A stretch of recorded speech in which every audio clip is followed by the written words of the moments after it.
Rugby World Cup Sevens, broadcast sponsored by Worthington Best Bitter. There's a dream I feel so rare, so real. All the world in union, the world as one. It's the world in union, the world will be as one. Millard seeing a gap down the blind side. Yes, beautifully done. Yes, this is the seven-man game at its very best, the Rugby World Cup Sevens. It all started here in the Scottish borders more than a century ago, and from those humble beginnings at Melrose, the game has now moved on to this magnificent setting at Murrayfield. And this is the trophy that 24 teams and their supporters are all competing for, the splendid Melrose Cup. If you've not seen it before, Sevens is a game of six-man scrums and certainly very abbreviated line-outs. But a quality try is still a good score, whether you're playing 7 or perhaps 15 aside. Yes, welcome to Murrayfield for the highlights of day one in this, the 1993 Rugby World Cup Finals. It's certainly been a very eventful opening day, and joining me in the studio tonight, I'm delighted to welcome the England captain and British Lions tourist Will Carling. Next to him, Gordon Brown, the former Scotland and British Lions player, and completing our lineup, the top international referee, Clive Norling. But first, a brief word of explanation. There are 4 pools, each with 6 teams, who play each other on a round-robin basis. Now, the top 2 qualify for the next stage. These then are the pools. Let's start with Pool A. That's where you'll find Wales, but it'll be tough for them. They're up against Fiji and South Africa. Pool B is where you'll find Ireland, but again, difficult because you've got the All Blacks, New Zealand and France as well. In Pool C, well, that's Scotland's group. Australia there and Argentina to complicate matters. And Pool D is where you'll find England, but up against them, Western Samoa. So let's start in Pool C, the favourites there, Australia. The commentator for their game against Tonga is Bob Simmons. Tope Afe this time gets the ball away as the Australians look to build something up from behind their own line. Campese, in inimitable style, coming away. Loses the ball though in the challenge, so here's a chance. Vunipola trying to set it up for Tonga. Ball held in, penalty to Tonga. The man in fact with the ball, not able to release it. So the little kick by Tui Avai. Can he get there? He can indeed. That's a fine score then for Tonga. Tu'uivai gets the first touchdown of this game. And that's given the Tongans a shot lead over Australia. They really have started this game particularly well. And a nice little kick through there and showing good pace to get past Campese of all people.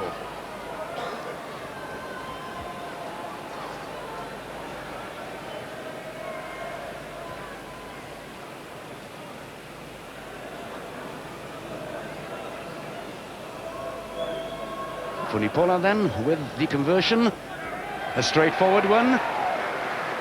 So who would have believed it? The Tongans have taken a 7-0 lead over Australia.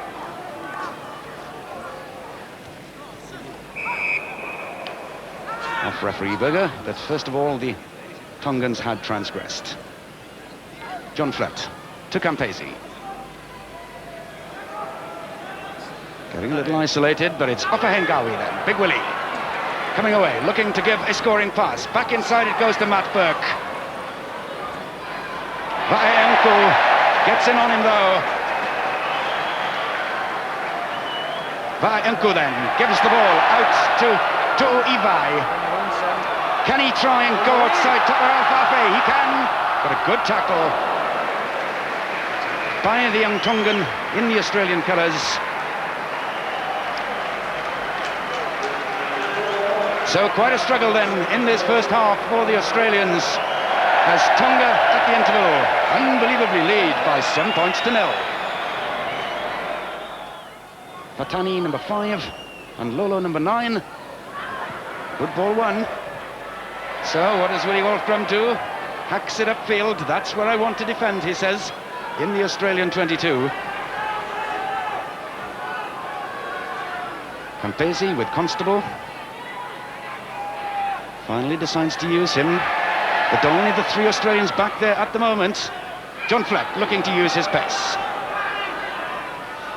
Back in there to Taupe Aape, and he can go all the way. He's quick, the Samoan, this Tongan rather, scoring against his fellow countrymen.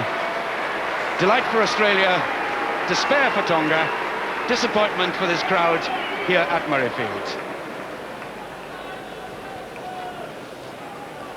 Really is a nice footballer, this cousin of Willie Ofahengawe in the Australian colours. John Fleck's pace made it possible in the first instance. The pass inside, and young Semi goes all the way to the line.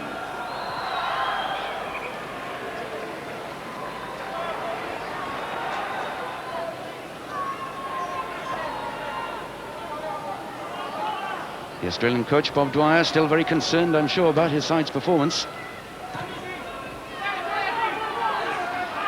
Minute to go to the end of the game. And the first thing approaching a draw we've had at all in this competition so far. Could Tonga have one more chance, though? To Uivai, to Wolfgram. The kick down there. It's only the big forward Tabua who's back for the moment. The Tongans are up quickly. Paeunko there. The Tongans hoping and praying for a penalty decision, I'm sure, there against Australia, but they do get the scrum anyway.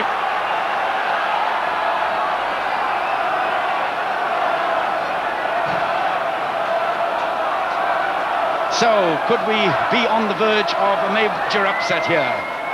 Vunipola, the scrum half for Tonga. But that's a scruffy scrum, so they'll have to go again.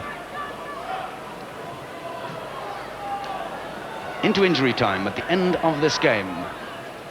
Australia 7, Tonga 7. Chance for the drop goal, maybe. Tu'uiva'i has done it! Right on the stroke of time. That drop goal by Tu'uiva'i has given Tonga an unbelievable victory here over Australia, the world champions at 15-a-sides.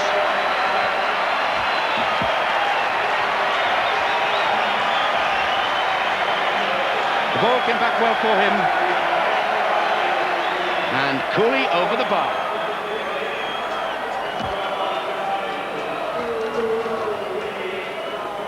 It was a shock to the boys. I don't think we've really played well at all. Even our first game, we didn't show anything like the form in Hong Kong. But that's sevens. But you just got to take it. Well, we came to the tournament with Tonga. We have no stars in our team, but we've got a 10-man squad. We were hoping to beat Scotland, but it didn't work. Scotland beat us, but the second best thing was to beat Australia, so we did just that, and all credit to the guys. I just hope that the guys realise that, I think out there we're expecting certain guys to do everything for the team instead of everyone putting in. Sevens, with 7 players, when you've got Tonga who are really committed and they want to beat the world champions, they show that they wanted it more than us, and we've just got to get that into our game, that we want to win this thing more than anyone else. So a real shock for the Aussies, but on now to the host nation, Scotland. They'd already beaten Tonga. Next they were facing Argentina. Commentary from Bob Simmons and Gordon Brown. There's David Millard from London Scottish Feeds, and on to Mark Appleson. That's a good kick over the top. Coming over is Del Castillo to sweep, but that's beautifully taken. Mark Appleson opening Scotland's account then in this second game against Argentina. And that was a beauty, Gordon Brown. It sure was. I've got to say, Bob, that was a class try. A beautiful scrummage ball. And of course, when the forwards settle down like that, it's a beautiful heel, back to mark. And the Argentinian boys weren't playing with a sweeper, and he could see that he had the whole pitch ahead of him. He got a very fortuitous bounce, and then he pinned his ears back. And he's a rare wee player. I love to see him in full flight like that. Smashing try.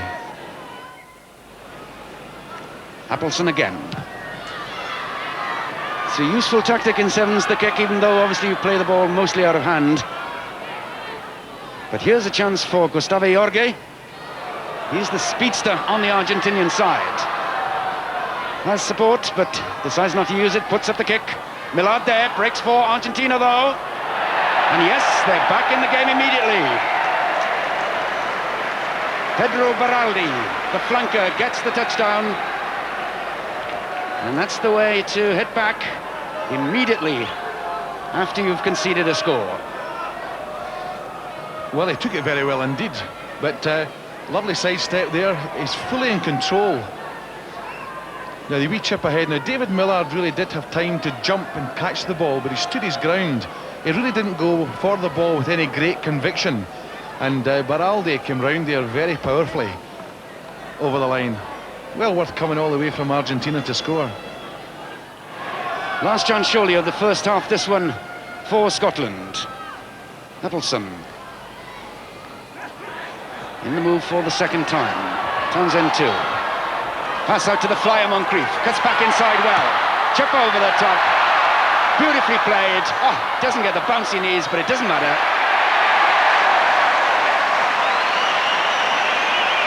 So, Mark Moncrief from Gala, brought into this lineup because of the injury to Tony Stanger, does so well. A good individual try, Gordon. It sure was. There wasn't a lot on. You know, he didn't have all that much room to move there when he came in off the wing, off his right foot. And then he saw the huge space that there was behind the defence. The bounce certainly wasn't kind to him, but he didn't flap, waited to get the bounce set up, and over he went. Nice wee slide in the grass too to go with it. Gregor Townsend converts then. No, he doesn't. He misses it. My word. Take for granted that one's going over. So at half-time then, the Scottish lead is just 3 points, 10-7. So it's Mark Appleson then who gets this second half underway. Beautiful kick. But fine anticipation there indeed too for Argentina. By Baraldi, gives the scoring pass, does he? Yes. Garcia Simon. Well, what a blow that was to Scottish hopes. It was a brilliant kick-off, but Derek Turnbull's tap back missed Doddy Weir, and the hack through, and then the close quarter control. What a super try for Argentina. Now Scotland have got a real battle in their hands. Let's see what the boys in blue are made of.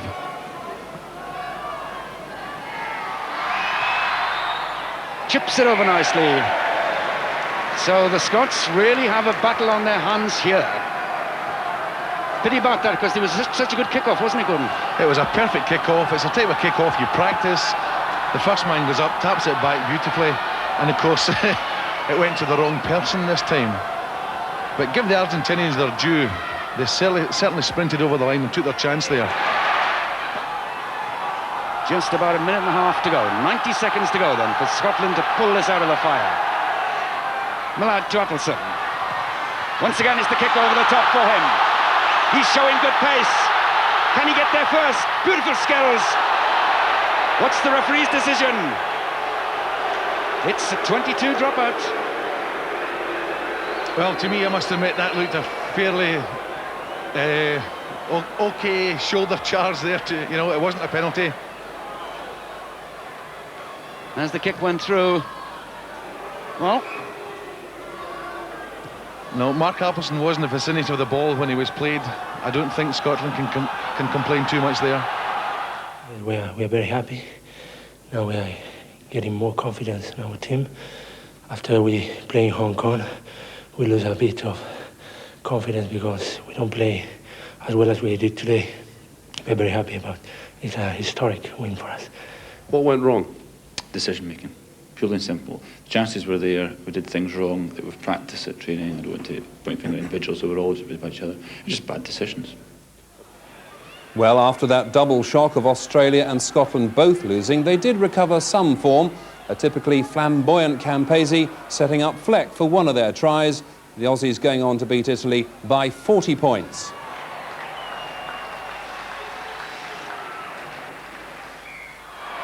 And Scotland too put their defeat behind them going on to beat Taiwan, the outsiders, 36 points to 5.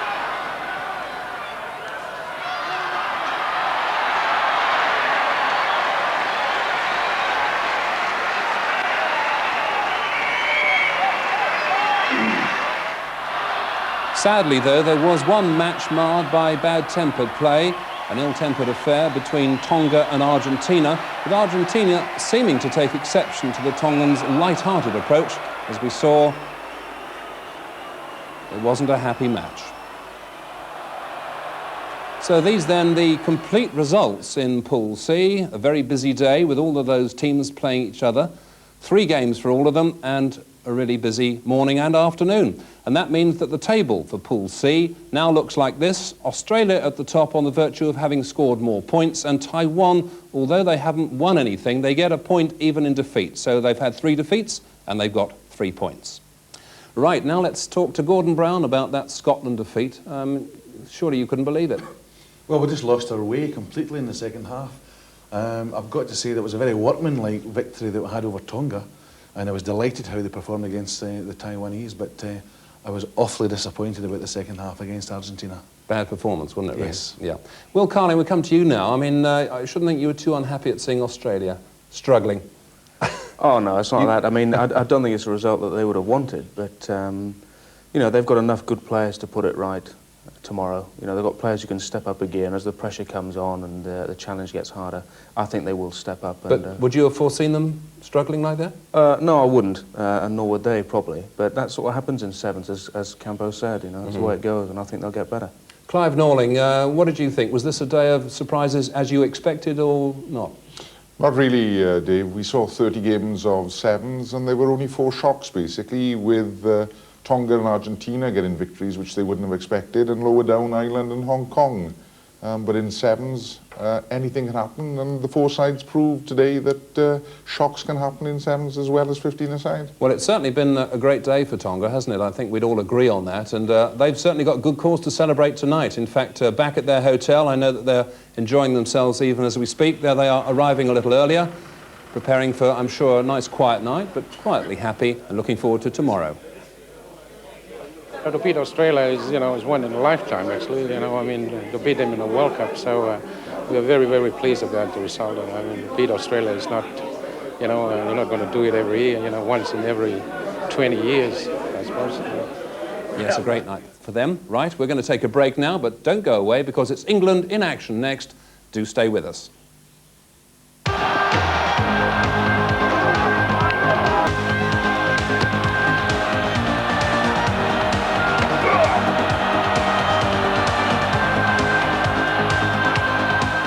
And welcome back to Murrayfield. Well, we've already seen how the host nation have fared today. Let's now see how England coped.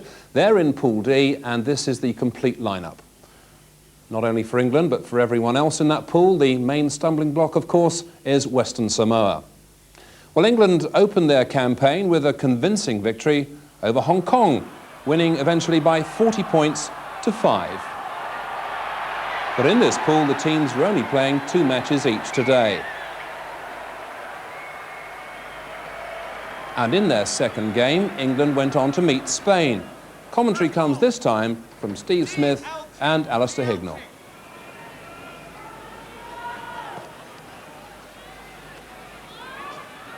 Beale with the kick and head for Adebayo to chase. First man back, though, is not Adebayo, but still they keep chasing, and David Scully is awarded the try.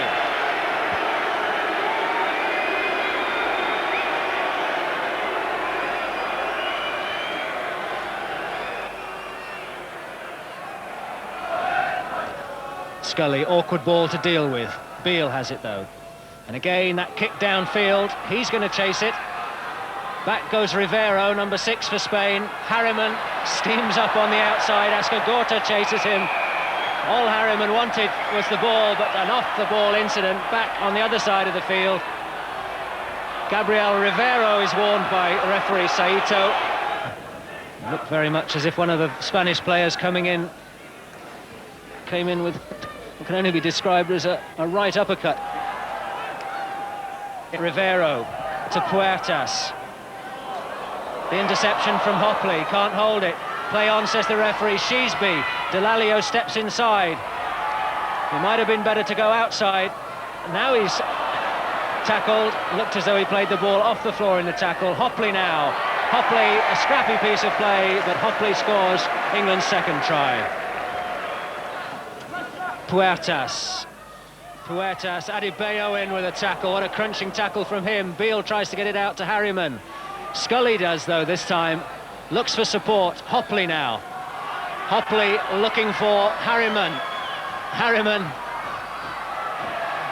canters over for the try.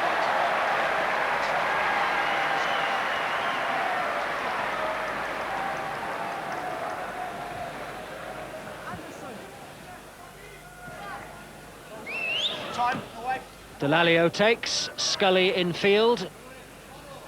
Hopley hands off Rivero.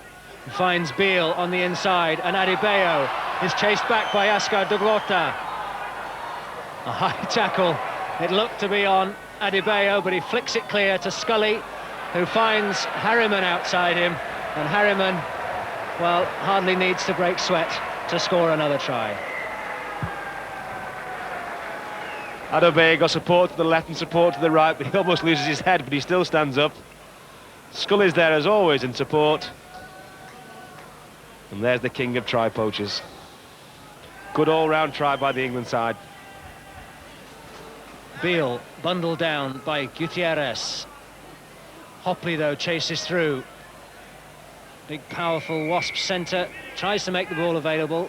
Spain are penalised. Scully wants the ball, takes a quick one. Harriman. Delalio.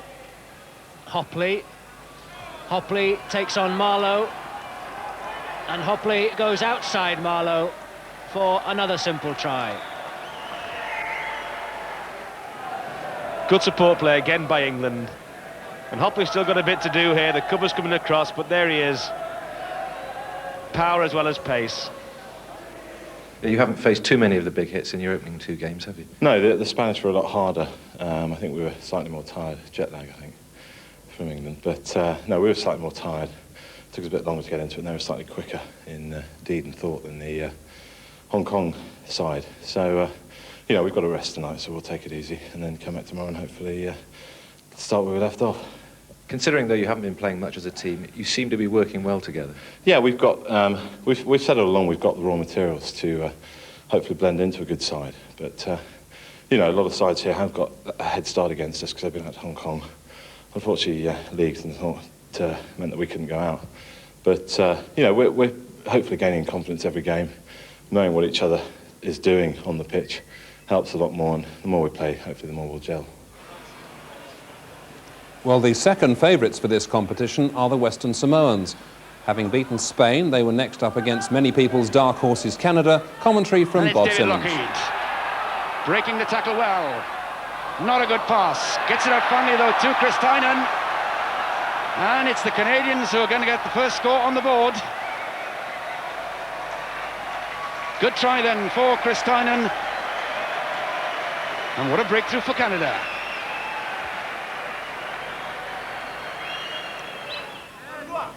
By Suai again then.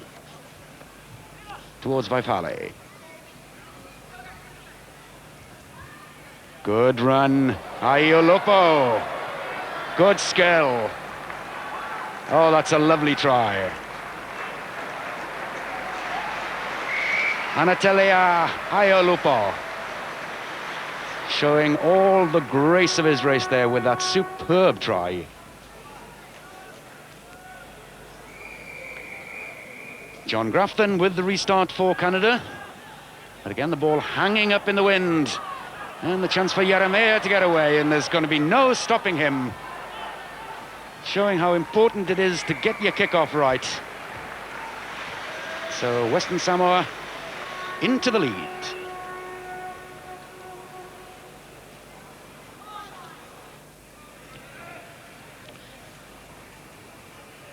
Junior Tanu wants to get it in quickly, does so, hoping to steal away down that blind side. Then it's a switch to big Lolani Koko. Koko, having got through the first challenge, will now get all the way to the corner slides in the last metre or so just to be on the safe side. And the big 6'16" winger extends Western Samoa's lead. A bit more urgency, obviously, in the Canadian play. Loveday again. Flicks the ball back in then. One more supporting pass is needed. There it is. And it's David Lougheed who gets the touchdown for Canada's second try. Ayolopo chips it up then, tries for his men to come up, but that's a beautiful take by Lougheed. He's played very well in this game. So now then, have Canada got time to come back into it once more? Kristainen. Good tackle though. Referee Bevan waiting to play a penalty to Western Samoa. Allows the advantage though. Junior Tanu goes away. He's got plenty of support with him. And Ayolupo will go in for his second try to seal Western Samoa's victory.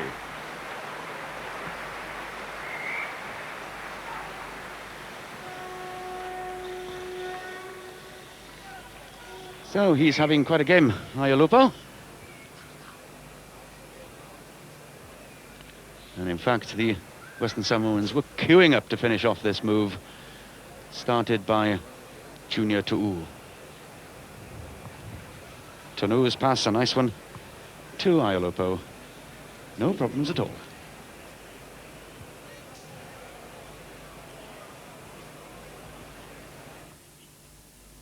So in the end, no real problems there for Western Samoa. Those are the full results from Pool D. And that means that the table now looks like that, with Western Samoa at the top and Spain at the bottom. Remember, a point for a defeat. Well, Will Carling, looking at that England performance, how do you assess that? I think they'll be very pleased with that, and quite rightly. I think early on it was a little bit frantic, but most sides were. But then they settled down. Harriman did the captain's job of injecting a bit of pace, which doesn't happen in the 15s. But, you know, and then they started to look good. Bit scrappy at times. Bit scrappy, but I mean, you know, they haven't played together. But I thought they then started to gel well and, you know, basically awesome. I said that this afternoon. I think they are awesome. And Gordon very kindly said, probably the best side in the championship at the moment. Gordon, they got a very hot reception from the Murrayfield crowd. Oh, well, that's just part of the fun. I must admit, the chanting for Hong Kong really thrilled me. But it's quite funny, you know, at the Middlesex Sevens every year, London and Wales get booed all the time, and it's just a part of the history. And of course, now England up here have taken over that mantle. But, you know, it was great to see England hammering the minnows so well. Clive Norling, on a serious note, a little bit of niggling behaviour today. Does that worry you at this stage? Not particularly. I think we saw a bit there. We did, yes. I think it's going to come a little bit more into the closing stages. One of the ploys to stop a team is to take players off the ball, and that's what happened today, and you got the players' reaction to it. But overall, are you quite impressed with the refereeing standards? Yes, it's been of a fairly high standard today, and I think the players will be happy with that, Dave. Because for some of these guys, it's quite hard, isn't it? I mean, they've come from all around the world, and here they are in a very volatile situation. Well, I tell you what, I was glad I was sitting upstairs today, not running out on that field there. Well, we're glad you're with us too. Well, the Samoans, of course, are just about the strongest sevens lineup anywhere in the world, but the story of the real strength behind their success is a fascinating one, as Gareth Evans now explains. Marina Schaffhausen is the manageress. Sherry Lungi, she's not, but when it comes to doing the job, no one's in any doubt who's boss. Does she have any problems with the team? That's nothing at all. So you always do what she says? Yeah. Yeah, true. I've been involved with rugby for quite a while now, so here I am. They obviously look up to you and respect you. Yes, yes, sir, yes, sir. The Western Samoans have a reputation for being impeccable tourists, and Marina makes no excuse for ruling them with a rod of iron. You've got to. After all, it's not only on the field, it's off the field too. That's where it starts. Marina is manager and mother figure. She's well qualified with 9 children of her own. 6 girls and 3 boys. How many grandchildren? 1, 2, 3, 4, I think 8. I've lost track. But you can be sure she's keeping a very close eye on her boys in Edinburgh. How would you fancy playing for a woman, Will? Well, I wouldn't like to do anything wrong, I tell you that much. It's a good thing, though, isn't it, in a way, to see the sport branching out? I mean, there are now women referees, Clive? Yes, very much so. There are women referees, and certainly now they're in management as well. I mean, who better to control players on a rugby weekend than a woman? And Gordon, a good sign? It's a great sign, but I've got to say, I can't see a woman sitting in the dressing room talking to the Scottish team prior to them taking the part against England. I hope so. On that note, we're going to take another break, and then we shall see the hot favourites, Fiji, in action. Do stay with us for that.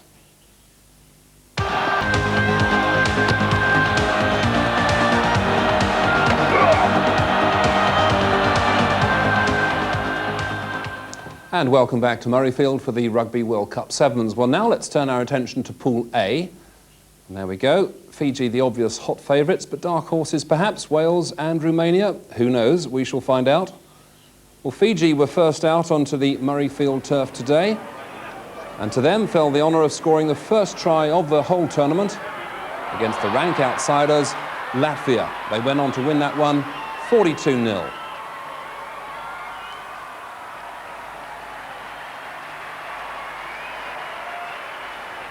But next they were up against a rather different proposition in the form of Japan, commentator John Taylor.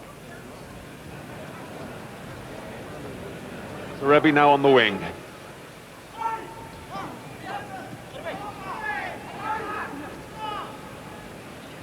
Filimoni Seru, just as he did in the first match, just sparring, and eventually someone takes the dummy, he finds the gap he needs, and away he goes. So Filimoni Seru, who scored 3 tries in the opening match of the tournament, is again on the board. It's Rosari, and he likes nothing better to run, but feeds Bonalangi. And away goes the long-striding Bonalangi for try number 2.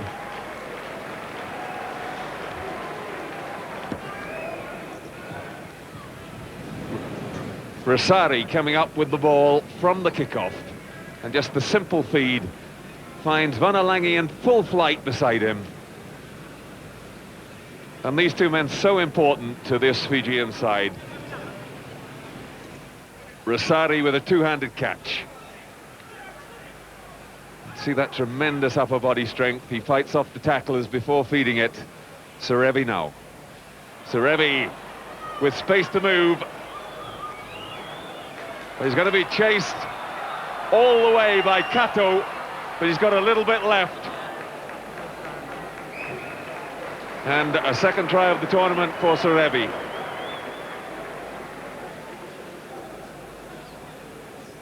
Now the Japanese have it with a little bit of room. Matsuda stretching out. Yoshida. And there's room over this side. They want to move it quickly. Well, they should go in here. They do everything properly. They have done. And a try for Matsuda.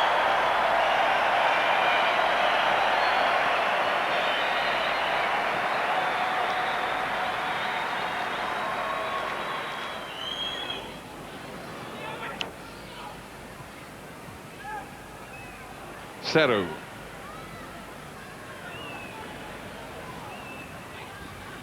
Rambaka trying to get himself on the score sheet, but in the end it's the captain, Vesi Rauluni.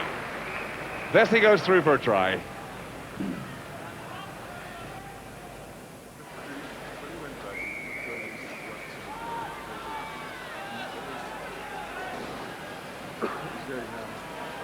South Africa are one of the more fancied teams here. This is them beating the Japanese. 28 points to 5, a useful start for the Springboks, who looked good. Wales too made a good start, beating Romania by 33 points to 7. Rupert Moon eventually going over to score in style.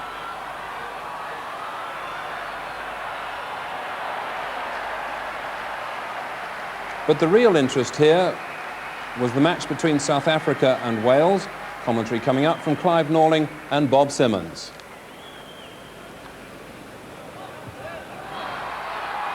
Badenhorst, the man going back for South Africa.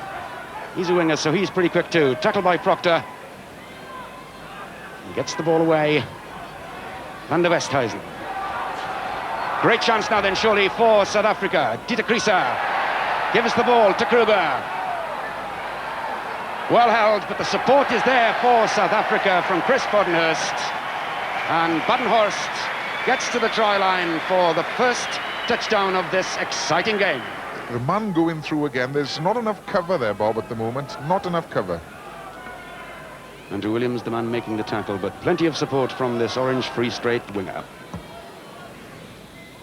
Good strike again then for South Africa, and Joubert goes down centre field. Just a little sidestep off his right foot. And that's a fine try for the big South African international fullback.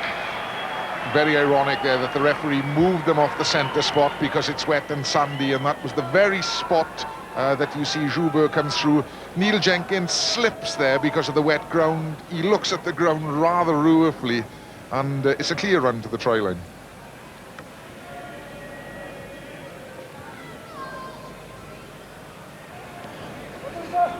Perrigo goes direct. Good pass to Moon. Goes on the outside. Now Perrigo will look to move it to Emmett Lewis. Goes back towards his teammates towards strength. Gets support from Aled Williams. Here's a chance then for Wales. Perrigo breaking down centre field. Has Jenkins outside him, but doesn't need him. And that's a fine retort then by Wales. Mark Perrigo from Llanelli gets their first try. Good play, driving play there by Emyr Lewis. The link coming from Aled Williams, and the little dummy by Perrigo. Didn't need Neil Jenkins there outside him. Went direct down the middle, under the posts. Dick Muir. Joubert again. The kick through again for Chester Williams. Battle of two pace merchants there. Williams gets it back inside for Joubert to get his second try. Action aplenty then in this game. A very important one, and it's South Africa asking all the questions at the moment. Andre Joubert's second try.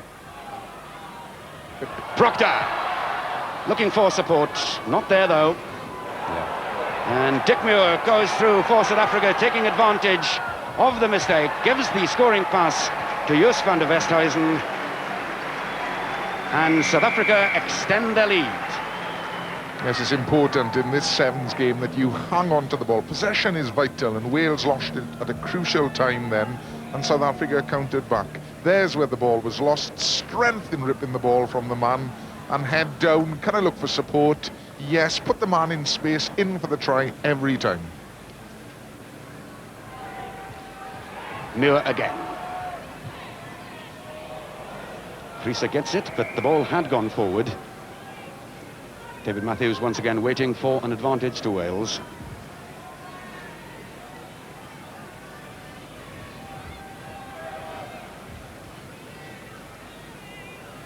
Wales under pressure again at that scrum. Allows Van der Westhuizen to go through for a second try in as many minutes. So really now this is too easy for South Africa. And all stemming, I think, there, Clyde, the Welsh trio up front put under pressure. Yes, very much so there. The heel was far too quick for Rupert Moon there. You can see the ball coming out. It's clearly out of the scrum. Scrum half is struggling, and it's a clear run-in again for the South Africans. I'm afraid they're proving too good at the moment. Kruger to Joubert. Plenty of space again on this side for Chris Badenhorst. Chester Williams outside him, should he need him. Proctor has to give up the ghost at the end, though. And this is a quite superb performance by South Africa, taking Wales absolutely to the cleaners. They are at the moment. The Welsh defensive pattern is being torn to shreds here. On the replay, as you can see, you've got players running into space all the time, look, so that you've got three men running at one man, and the wing's got the option to pass either inside or keep going himself, and he decides to get the glory himself, head down and under the post for the try. Still, well scrum. Difficult ball again for Moon, but it's Williams, Aled Williams, with Neil Jenkins. Again, no movement, no support for him. Gets the lucky bounce, though. And Neil Jenkins gets his second try of the competition.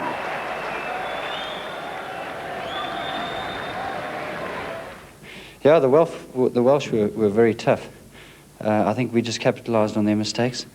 and we didn't make as many mistakes as what they did. They were very, very fast, very physical in the tackle especially. We knew they'd come like that at us. We watched them out in Hong Kong. The side has changed quite a bit since Hong Kong. They seemed a lot quicker, better footballers. So, I mean, I think they deserve their win on the day, certainly. Conditions are quite different to back home, but yeah, we've come here to win it. So we're going to give it our best. Yes, an important win, that one for South Africa. There's the full results today in Pool A. And that victory for the Springboks, it really does give them the edge in the bid to qualify in top place in their group. And really, I suppose, Latvians and the Japanese, to an extent, making up the numbers in Pool A. Clive Norling, your thoughts on Wales? Well, we were seeded third in the group, and it looks very much, unless Latvia can pull a shock win out of the bag tomorrow over South Africa, that we're going to end up third. Disappointing. Very disappointed. I was disappointed with our pattern of play today, to be perfectly truthful. Gordon Brown, the Springboks look very useful, don't they? They've got a lot of pace. I tell you, the whole team looks super, and everything they did today was so slick, and they supported each other extremely well.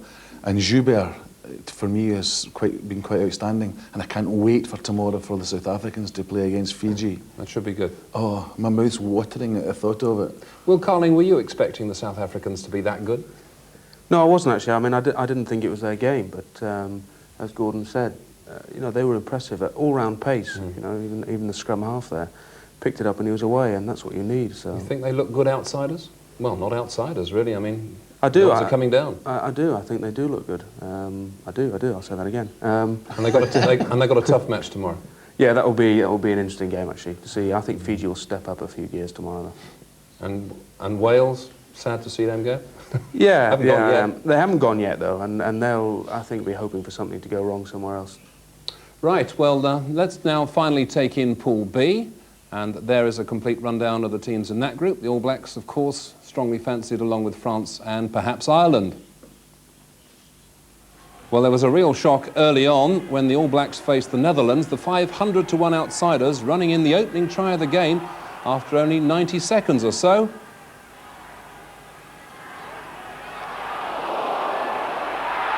Paul Blom, he was the scorer for the Dutch.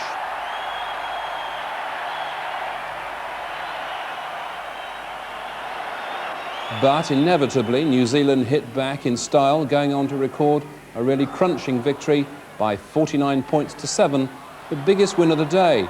This score from Pat Lam.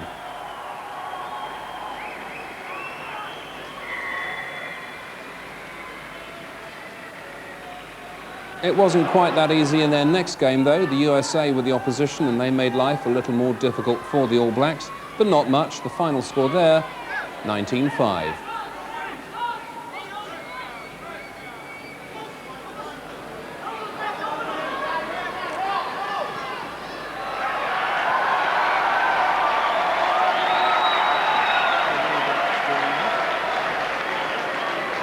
And that's a comfortable score.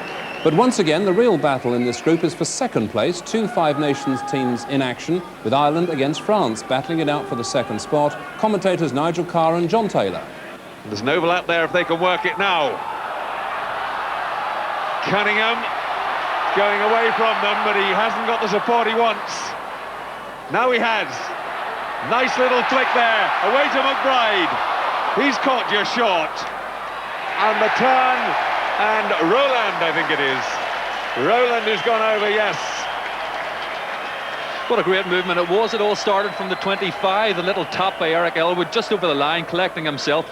And from there, they went straight to the line. Vinnie Cunningham took up a lot of the running, really tried to stretch his legs out. Unfortunately, the cover was there, managed to pull him down, and it really seemed to break down. The support didn't seem to be quick enough, but managed to move out wide. Dennis McBride really thought, I think he was going to get in. Tap tackle, brought down short, but they managed to get it again. Alan Roland up in good support. French playing a winger as hooker, Dominique Delpos. Oh, and Delo was a mile offside. He's saying the ball came out, the referee says it wasn't, and he's taken him back 10 metres. McBride Johns, but that was a wild pass, and the referee is still not happy about how far back the French were. So he's reset it again. They're nowhere near 10 metres this time either. Elwood chips for Wallace. Oh, and it worked. Yes, it bounced really kindly for the Irish winger. And Richard Wallace scores in the corner. Well, there I was, John, through the first half, criticising the speculative kick to head, and this time it worked out so well for them. It was Eric Elwood chipped the ball into the corner. It looked reasonably safe, but just the bounce deceiving him, and Richard Wallace taking a good advantage of that.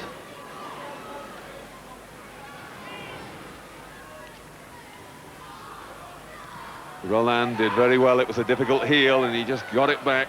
And the Irish now content to just put the ball back into the French half. Filali, Janishek, Benassal. Nice little wriggling run. Filali, this man spare here now. Delot, and no one will catch David Berti. And he gets in under the posts. The speed man zipping in under the posts to make the conversion a lot easier.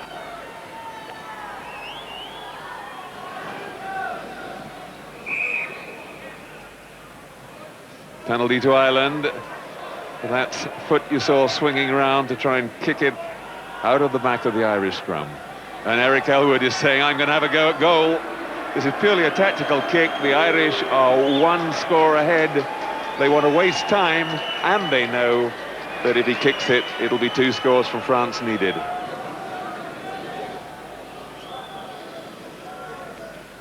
So the 7 minutes almost up, and Eric Elwood lines up the kick. The wind's against him, so it's quite a distance, but he should have it, and he's right on target. He judged it perfectly. And the final whistle goes, and there's the vindication of his decision. Ireland have seen off France, and that's a very important victory for them. Ireland 17, France 7. Very happy, very, very pleased, very, very pleased. Went very fast, but it was very tiring, big pitch, you know, a lot of running. We've had a hard week, long, strong week, a lot of training, and it was good we came out for 2 wins today, and got 2 wins, you know, so it's the first step. And just tidying up the rest of the results there in Pool B. Remember, they have only played 2 games today, but obviously a good result that for Ireland. They not only that, but beating Korea. And if you look at the top of Pool B, the All Blacks, of course, perhaps a slightly slow start, but they're still the side to beat, the USA and the Netherlands, just making up the numbers at the foot of the table. Well, now, Will Carling, Ireland, look like they're maintaining the form they showed in Hong Kong and against you in the Five Nations. Yes, the boys enjoy that, yeah. No, they're on a roll, as they say. I mean, it apparently went well in Hong Kong. Obviously went very well in the Five Nations. But they were looking good out there today. It's probably not the quickest side around, but they're linking well. And, you know, they've got a lot of confidence, which is helping them through. And they play with a bit of style, don't they? They enjoy it. Oh, they do enjoy it. But that was a very good win for them, beating France. I thought France, you know, early on, I thought they might come good, but Ireland will be very, very pleased with that. Gordon, your thoughts about what we've just seen from that pool? Well, you see, sevens is actually Ireland's game because the hustle and the harry the opposition, they're rumbustious in the way they play. I mean, that's whether they're playing 15s or 7s. It's just natural. And of course, Elwood is a fabulous footballer at standoff, and today he just conducted the whole show. You know, we're coming to the end tonight, and indeed it's been a very busy day, but inevitably with so many games, there have been 1 or 2 lighter moments, and we've got a chance now to see a little bit of fun. I think everyone enjoyed this. It was a bit of sort of catch ball, and then it was... I mean, that's quite fun, isn't it? I think even the Japanese team enjoyed that against South Africa. Clive? Bit of fun. I mean, that's what sevens is all about, isn't it? Precisely. It's nice to see people scoring tries, nice to see people enjoying themselves. Although I think that the Japanese there wouldn't agree with you, Dave. Well, I think he might be, you know. Have you enjoyed it, all of you, though? Enjoyed it? I must admit, I've thoroughly enjoyed it. Terrific. You know, and it's great to hear the fun coming out the stands as well onto the ground. Right. Let's go on now to have a look and see what's happening